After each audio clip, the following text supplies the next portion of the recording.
Bagi rakyat jelata, kaget adalah kata yang lekat dengan kehidupan. Mak-mak sering kaget ketika ke pasar lalu harga bahan-bahan kebutuhan pokok naik begitu saja. Kita sering kaget ketika bayar listrik ternyata tarifnya naik di tengah malam.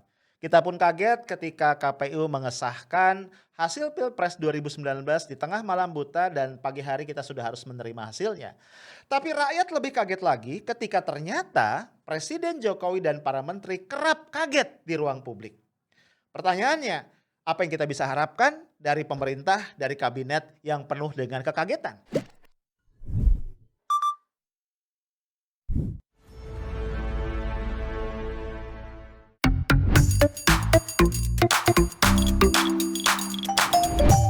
Halo guys, ketemu lagi kita di hari ini Jumat 19 Maret 2021. Ya, ini berarti edisi menjelang weekend ya. Weekend selalu menjadi hari yang menyenangkan, betul nggak sih? Makanya biasanya kita mengatakan, yes, Alhamdulillah, thanks God, it's Friday. Klasik banget ya, tahun banget kita pegawai. Iya kan, kalau pengusaha kan bebas ya, weekend, weekday sama ya. Oke guys, ini adalah coffee break ya, tempat di mana gue akan nemenin lu untuk rehat dari kesibukan lu satu hari penuh ini ya. Tetap semangat ya bro. Nah guys, kalau kita lihat ya, ada satu kata yang ini kayaknya akrab ya sama pemerintahannya Pak Jokowi. Ya, yaitu kata kaget. Karena kalau gua buka nih berita-berita lama, kayaknya baik Pak Jokowi maupun para menteri yang membantu beliau di kabinet saat ini, itu kerap banget ya mengeluarkan kata kaget dalam berbagai situasi. Gue jadi mikir ya, kalau presiden dan menteri yang jelas-jelas adalah pemerintah yang mesti yang ngasih direction ya bagi kita nih seluruh rakyat gampang kaget. Nah itu pertanyaannya, apa kabar rakyatnya? Ya, kalau kita sih rakyat jelata ya itu kayaknya udah biasa. Dikagetin melulu ya gak sih? Ya, atau kaget lah ya, dikagetin sama kaget lah. Misalnya ya emak-emak ya itu sering kali kaget pergi ke pasar. Ini kenapa harga cabai keriting naik ya kan? Harga bawang naik, harga bumbu yang lain naik, sayur mayur naik gitu. Daging naik, akhirnya pulang bawa tempe. Kaget ya kan? Pasrah ya mau ngapain lagi? Mau marah, marah sama siapa ya kan? Kita juga kaget ketika misalnya datang ke pom bensin tiba-tiba baru sadar harga bensin naik. Kenapa kita kaget? Karena setahu kita nih ya harga minyak dunia sempat turun ya. Kenapa harga bahan bakar di kita mahal terus ya? Kaget nih kita pasrah ya mau nggak mau beli bensin. Masa iya tangki bensin kita isi air? Ya nggak mungkin lah ya kan? Nah, kita juga kaget guys ya beberapa kali ketika apa? Ternyata pemerintah menaikkan tarif listrik. Kekagetan itu sangat terasa karena kenaikan itu terjadi di malam hari ya, tengah malam. Besok paginya pas kita bangun, what? Gua kerasa tuh ya, beberapa kali gua pas mau bayar rekening listrik di rumah gue, karena listrik gue itu pasca bayar ya, bukan prabayar. Pas gue bayar, lah perasaan pemakaian biasa aja gitu ya. Kenapa jadi naiknya cukup drastis gitu. Apa jin di rumah gua ikut pakai listrik ya, gua nggak tahu juga deh. Ya, kapan lagi kita kaget? Ya kita kaget ketika misalnya eh paripurna DPR itu dipercepat ya, sekedar untuk mengesahkan Omnibus Law Undang-Undang Cipta Kerja. Nggak usah kita ya, setahu gua waktu itu kejadiannya beberapa anggota dewan pun kaget karena mendadak dapat undangan paripurna, dipercepat dari jadwal semula. Banyak yang marah-marah, ngomel-ngomel kan waktu itu kan dan disahkan. Ya walaupun banyak banget elemen masyarakat yang menolak, ya demo berjilid-jilid, korbannya udah banyak, tetap ya pemerintah dan dewan kekeh mengesahkan undang-undang tadi. Nah, kita juga sempat kaget sebelumnya, masih ingat nggak guys? After Pilpres 2019, ya kan? Karena tiba-tiba aja nih tengah malam KPU mengesahkan hasil Pilpres. Kita tambah kaget karena sebenarnya perhitungan manualnya itu belum selesai ya, belum terkonsolidasi dengan baik kalau gua nggak salah waktu itu ya. Gua lupa ke detail kejadian, tapi intinya adalah sebenarnya setelah diumumkan pun masih berubah tuh ya angkanya. Jadi kalau kita lihat di situ, sebagai rakyat ini memang kita harus cukup sering sabar ya, akan selalu dikagetkan. Sebelumnya kita kaget lagi ya, karena Pak Jokowi tiba-tiba aja minta kita semua untuk rajin mengkritik pemerintah. Ya, tapi kemudian ternyata tetap ya ada yang kena resiko juga nih dari kritik mengkritik. Yang bikin kita lebih kaget lagi, Pak Jokowi kemudian juga menarasikan akan merevisi Undang-Undang ITE. Nah, kita dibuat kaget karena ternyata anak buahnya, para menteri justru sibuk menyusun dokumen interpretasi dari undang-undang yang sudah ada. Instead of tadi menyiapkan draft revisi. Jadi again guys, gue bilang memang ya itu nasib kita sebagai rakyat ya. Ya harus senantiasa sabar ketika dikagetin oleh pemerintah. Ya mudah-mudahan lu semua, ya gue juga yang gak jantungan ya. Karena kalau orang yang jantungan dikagetin bisa fatal bro akibatnya. Nah, persoalannya ini adalah yang kita mau bicarain ternyata Presiden Jokowi dan para menterinya juga kerap kaget. Ini gue buka-buka arsip lama ya. Ini ada berita tahun 2019 ya. Pak Jokowi kaget karena tidak percaya ada guru honorer yang gajinya cuma Rp300.000 per bulan. Asli loh, kalau Pak Jokowi kaget, gue lebih kaget. Kenapa? Karena bayangan gue nih, seorang presiden itu kan punya kelengkapan ya, ada staf, ada macam-macam ya, ada staf khusus, ada staf ini, ada menteri kan gitu kan ya. Bahkan punya staf khusus millennials, benar gak sih? Punya pembisik. Ya kan gitu ya. Lah kok masih bisa tuh ya informasi tentang kondisi lapangan itu nggak sampai ke Pak Jokowi gitu. Sehingga Pak Jokowi sering dibuat kaget. Nah sepemahaman gua ya, persoalan tentang guru-guru honorer dengan gaji yang sangat rendah, yang sangat tidak layak untuk kehidupan, itu udah jadi cerita lama ya. Bener gak sih? Udah bertahun-tahun sebelumnya kejadian. Jadi kalau Pak Jokowi ini kan 2019 ini berarti udah cukup lama ya jadi presiden ya. Masa kaget gitu. Wajar dong ya kalau rakyat kaget dan bertanya, Pak Jokowi selama ini kemana aja? Gitu. Ya. Kemudian kita juga pernah dengar ya Pak Luhut ya. Pak Luhut Binsar Panjaitan ini dalam konteks COVID-19 kaget. Ini berita akhir Desember tahun lalu. Ya.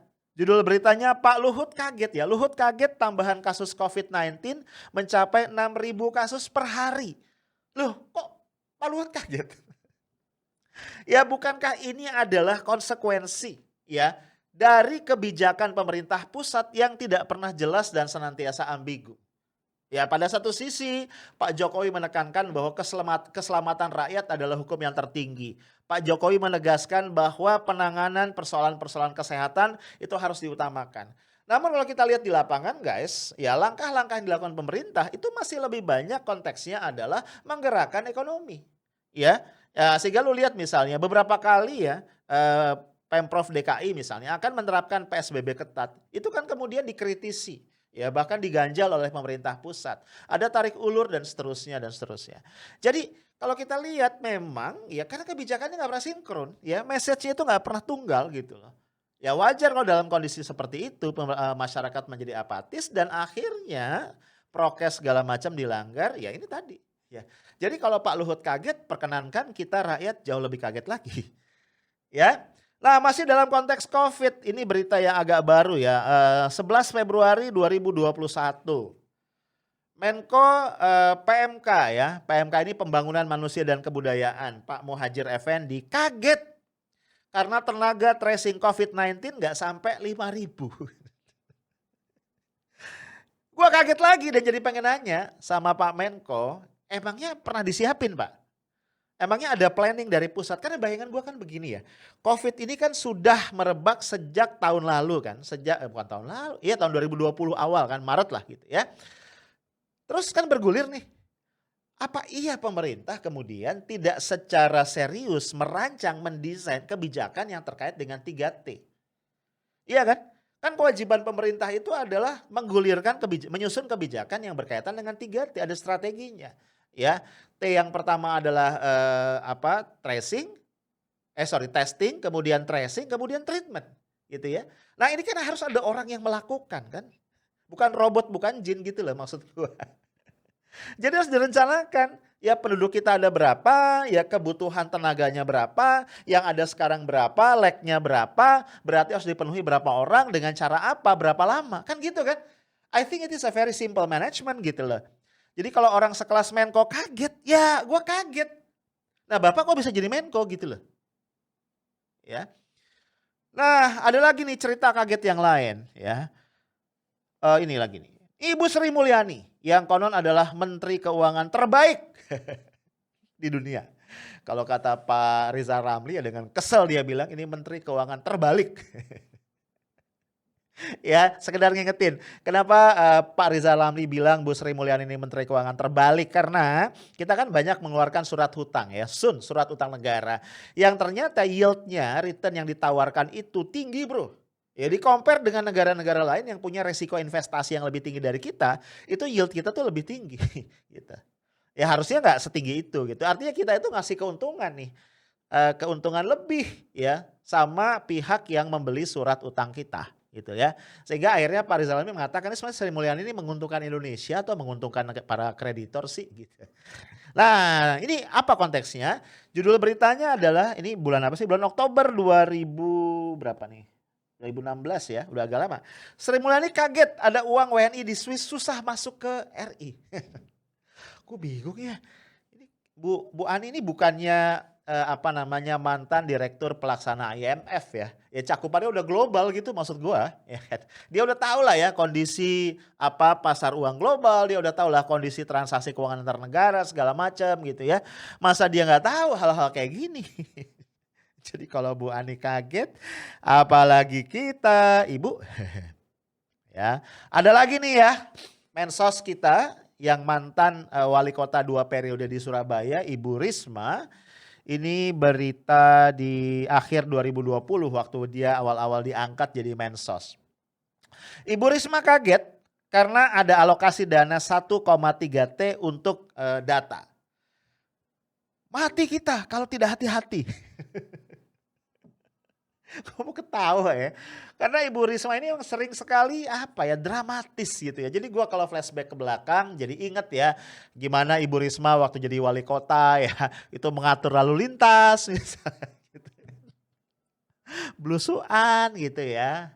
Walaupun sampai akhir masa jabatannya ternyata ya masih ada warga yang mengeluh ya di kolong jembatan apa gitu ya di Surabaya. Gue pernah angkat di podcast gue yang mereka ini ternyata nggak pernah dikunjungi Bu Risma gitu.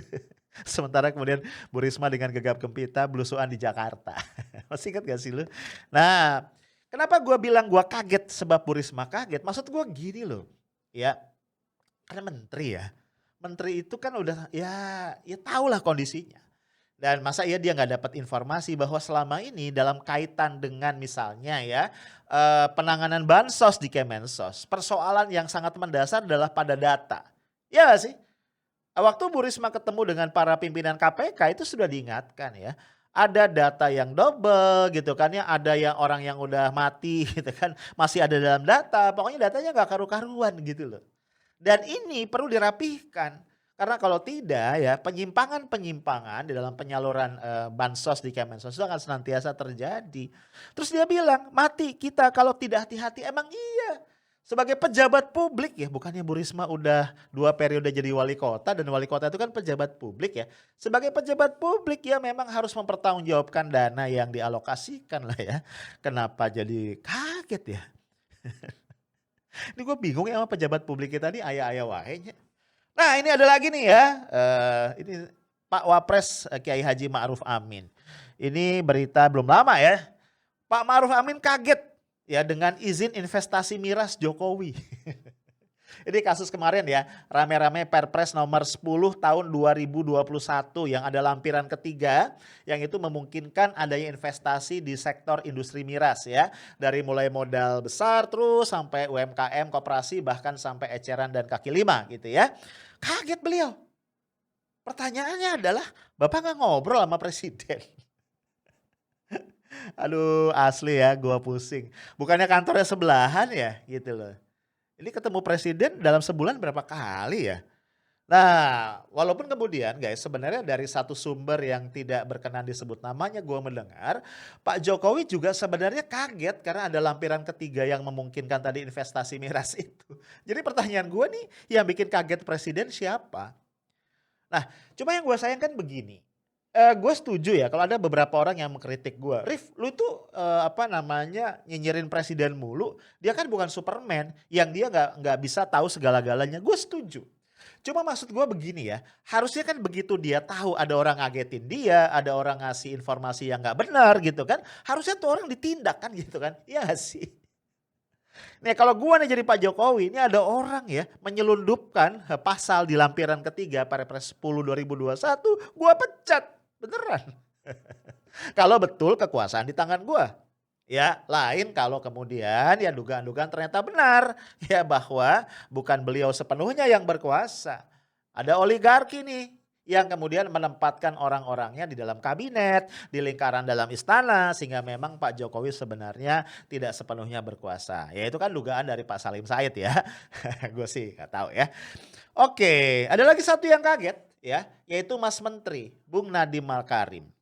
Ya, lu masih ingat kan? Waktu itu Muhammadiyah bersuara keras karena di peta jalan atau roadmap pendidikan Indonesia 2020-2035 di visi pendidikan itu frase atau kata agama hilang ya. Yang ditonjolkan hanya kalau gua nggak salah ya akhlak mulia, Pancasila dan budaya. Nah kemudian rame itu ya, termasuk Mas Nadiem ini kalau kita baca beritanya itu dipersoalkan lah, digugat bukan digugat juga, dipertanyakan dalam sidang di DPR gitu ya, di DPR oleh para anggota dewan. Lah, yang gua ini, jadi kan ini beritanya bilang gini ya, "Nadiem kaget kami tak akan pernah hilangkan pengajaran agama." Nah yang, kembali ke apa, sidang DPR tadi ya, waktu itu Mas Nadiem tuh bilang gini tepatnya, "Oh ternyata bagi kalangan tertentu kata agama itu penting. Ya udah kalau begitu kita masukin lagi dan case close." Gua yang kaget gitu ya, kok enteng bener gitu. Ya kalau kita analisis kalimatnya ketika Mas Adi mengatakan, "Oh ya udah kalau ada bagi, kalangan tertentu itu penting, ya kita masukin lagi." Tafsirnya apa? Artinya bagi Nadiem Makarim, agama, frase agama dalam roadmap pendidikan itu nggak penting. Ya nggak sih? Tafsirnya begitu dong. Ya kan kalimatnya tadi kayak gitu. Yang kedua yang gua juga bikin bikin gua kaget adalah, ya kok enteng banget ya. Ya lu bayangin ya, kita bikin visi pendidikan, itu kan kita sedang merumuskan output pendidikan, anak-anak kita itu mau kayak apa. Ya anak Indonesia masa depan itu wujudnya itu kayak apa, makhluk seperti apa, manusia seperti apa. Dan agama itu adalah hal yang sangat signifikan. Kok ya enteng banget ya, Mas tadi bilang ya udah kita masukin lagi dan case close. Nah, jadi di tengah kekagetannya ya mungkin Mas Nadiem harus sadar bahwa dia bikin kaget banyak masyarakat ya. Lah guys, itulah tadi sekelumit berita-berita kaget dari pemerintah kita. Mungkin ya kalau kita telisik lagi media itu daftarnya akan jauh lebih panjang. Nah, gua sangat menyayangkan ini guys, ya. Kenapa? Karena ini terjadi di panggung depan, istilahnya di front stage. Ya kalau pemerintah mau kaget di belakang nggak ada masalah. Tapi ketika kekagetan itu kemudian ya ditangkap oleh media, diberitakan dan rakyat tahu, yang gua lihat adalah ini akan terus menggerus kepercayaan atau trust masyarakat kepada pemerintah. Padahal nih gak pakai cerita-cerita kaget begini ya, kepercayaan masyarakat kepada pemerintah Pak Jokowi itu bukan getting better, tapi getting worse from day to day. Iya gak sih? Nah sekarang ditambah begini-begini, aduh. Jadi mungkin kalau gue boleh saran nih sama Pak Jokowi dan para menterinya, gitu loh. Lebih kompak ya, semua didiskusikan terlebih dahulu dan janganlah biarkan para menteri ini ngomong sendiri-sendiri di luar tanpa koordinasi sehingga kemudian rakyat yang dibikin kaget. Nah, itu aja dari gue, stay tough, smart and professional. Assalamualaikum warahmatullahi wabarakatuh.